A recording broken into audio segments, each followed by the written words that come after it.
Welcome everyone to the outskirts of Boston. This is the Boston Police Rationing Site, where the US Army and the local police force set up a little queue to make sure the people of the city got some food as resources were getting scarce. This was all set up, of course, in the pre-war era and was not something they set up after the bombs fell, as the city at that point was not completely devastated, but I don't think anyone was rationing at this point.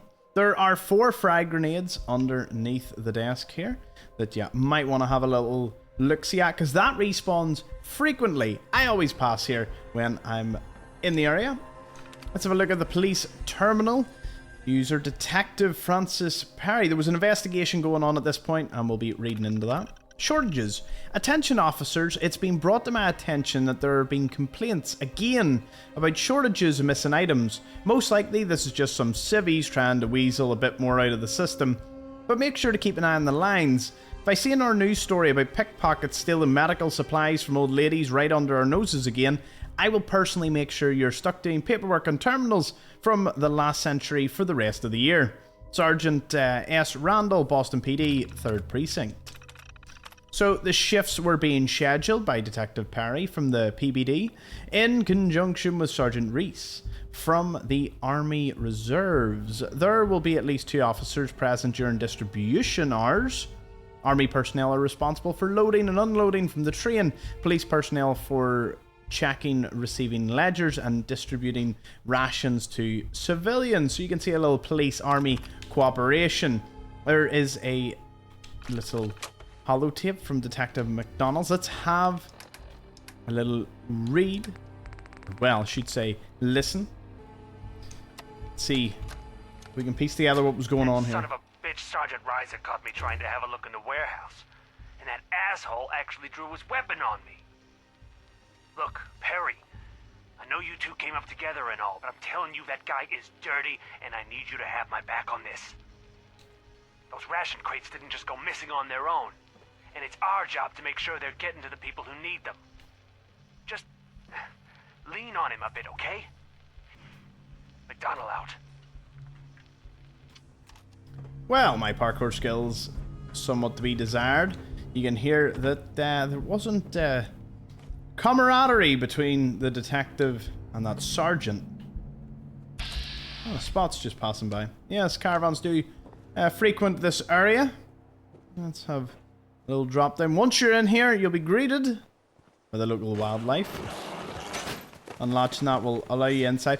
To be honest, I normally gain access to here via the tunnels, which we're going to see here. Either Mass Pike Tunnel East or West. They join in the middle and eventually lead out that door there. So I did not know that you could actually parkour around till way later on in the game.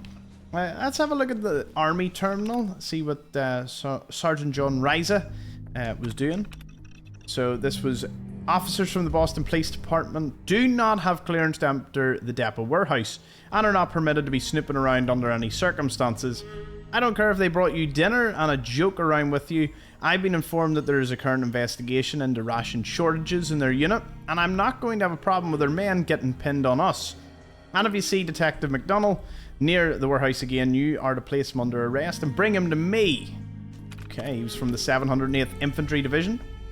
Current manifest of the week, they had food, medical supplies, alcohol, tobacco, textiles, and coolant.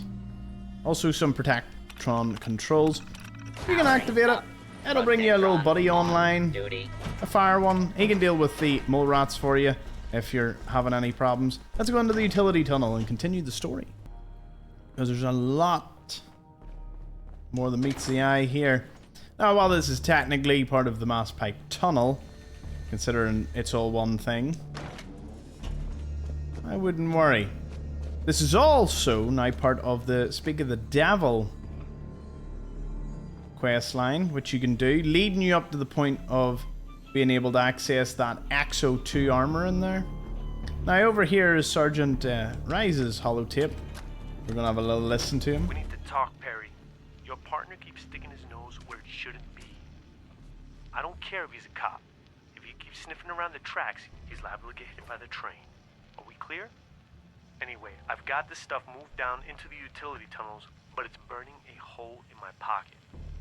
I don't want to hear any more excuses about it being hard to fence. People would pay top dollar for this stuff.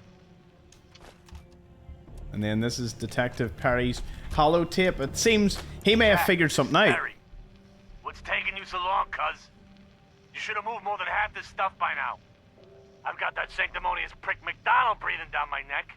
Partner my ass. We gotta get this stuff out of here and skip town before Reese catches on.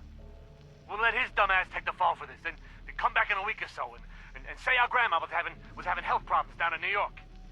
Just make sure you're ready tonight. And who's there?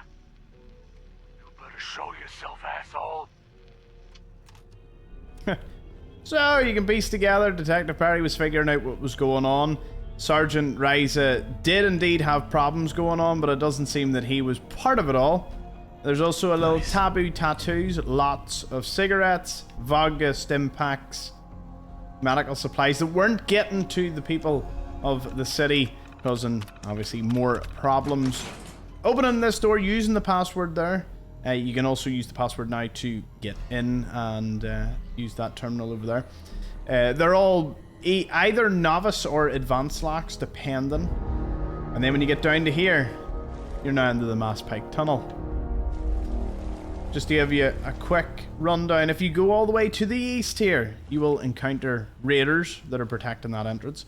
And if you go all the way west, back through there, you'll encounter ghouls the whole way. And if you go right across the last thing of this area, this room here, big generator room with a steamer trunk, a glowing one, and a lot of ghouls around here, and then this little sort of Easter egg thing sitting over there. Tricycle, ball, and a teddy, and a wee skeleton. Or just to clarify, because it wasn't super clear from everything, McDonnell was the partner of Perry, the other detective, and turns out Perry was working with Sergeant Riza to get rid, so he was in on it. They were actually all in on it, except McDonnell, who was figuring it all out. So that makes sense. And then there was a little altercation between Perry and Sergeant Riza, and that's how you Riza, and that's that was the conclusion there. Interesting wee story. I wish it was a wee bit more fleshed out, but yeah, gives you a wee insight into the inner workings of Boston just before the bombs fell, of course. And then, of course, the Black Devil moved in at some point to put his power armor there. In the latest update, that is. Wasn't there beforehand. It was just sort of an empty room at that point. So, thank you all for watching. See you all in the next location.